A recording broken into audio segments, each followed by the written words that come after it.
And that's why you're just a consultant, and I'm the one who signs your checks. You're so fired. Are we clear? Crystal clear.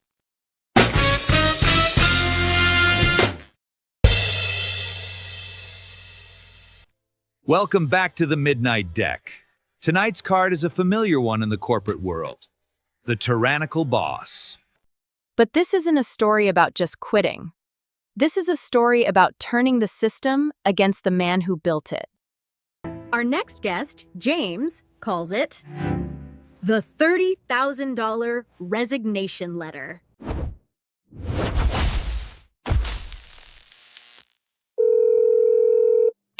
Hey guys, okay, let's talk about the $30,000 resignation letter and my ex-boss, Dick. James, welcome to the show. Tell us about the man you called Dick.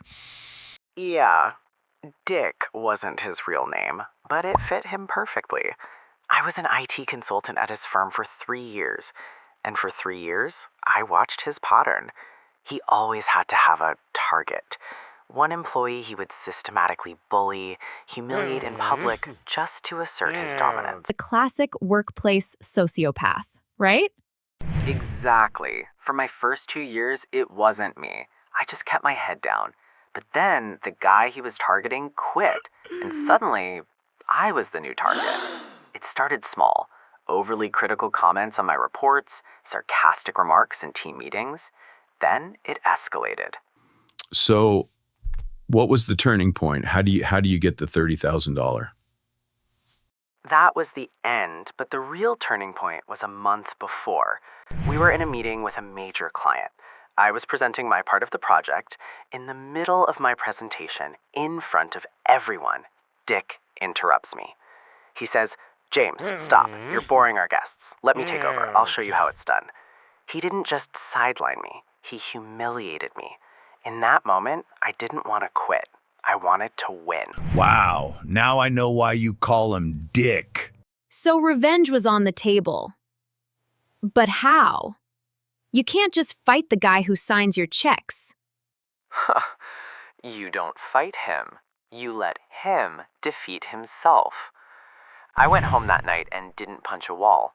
I opened my laptop and started researching state employment law. And I found it, a beautiful little loophole. In my state, if you're fired without cause, the burden of proof is entirely on the employer. If they can't prove you were a bad employee, their unemployment insurance rates go up, and sometimes they have to keep paying you. Okay, things are getting more and more interesting.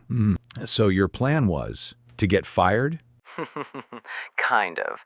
My plan was to become the perfect employee. For the next 6 months, I was a ghost in the machine. I was never late. I hit every deadline. Every email I sent was a masterpiece of professionalism. I documented everything. I created a flawless, unassailable work record. I gave him zero ammunition. Oh, I get it. You were building a fortress so he can't do anything. Nah. I was building his cage. He hated it. The better I performed, the angrier he got because he couldn't find a legitimate reason to attack me, which led to that final meeting you played at the start. He had no reason to yell at me, so he just invented one. After the client left, he called me into his office. He just sat there, smugly. He said, "James, it's clear this isn't working out. Your attitude is poor, and you're not a team player. I'm letting you go, effective immediately." And he had no proof of any of that. He got none. And that's why I gave him the calmest, most satisfying, crystal clear of my entire life when he told me I'm the one who signs your checks. Are we clear? I packed my things and walked out with a smile. The next morning, I filed for unemployment, citing termination without cause. Okay, now I know how you get the $30,000. So after that, you just wait for the fireworks? Yep, but it was better than fireworks. 2 weeks later, I get a letter from the state labor board. Dick had contested my claim. He submitted a performance review full of lies. But I was ready. I submitted my 6 months of perfect project logs, emails praising my work from other managers, and my own detailed records. His claims had no evidence. Mine had a mountain of it. Haha, he's totally screw. So what was the final verdict? The board sided with me unanimously. Not only did I get my full unemployment benefits, but because he had contested it with what they deemed a frivolous and unsubstantiated claim, the company's insurance premium skyrocketed. But the best part, the real masterpiece, was the state's continued wages clause. Because he couldn't prove I was a bad employee, he was legally obligated to pay out the remainder of my 6-month contract. It came to just over $30,000. You didn't just get him fired. You made him pay you to sit at home and look for a better job. You used his own corporate rulebook as a weapon against him. I was the architect of his downfall. And the best part? I heard from an old colleague that because of the insurance hike and the payout, Dick's end-of-year bonus was canceled. The $30,000 came directly out of his pocket. Poetic justice. James, thank you for dealing us this incredible card. My pleasure. That's about it. Anyway, thanks to both of you for listening to my revenge story. Thinking about it now, it still feels damn satisfying. What are you talking about?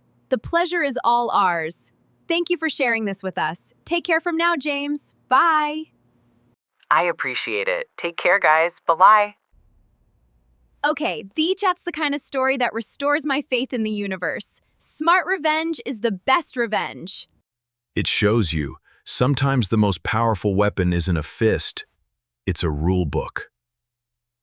So what do you all think? Was James a genius or just incredibly petty? Let us know your verdict in the comments. And if you enjoyed this little slice of corporate karma, hit that like button. It tells us you want to see more bullies get what they deserve. And to make sure you're here for the next deal, hit subscribe and ring that notification bell. We're here every week. You've been listening to The Midnight Deck. See you guys in the next one. Bye-bye.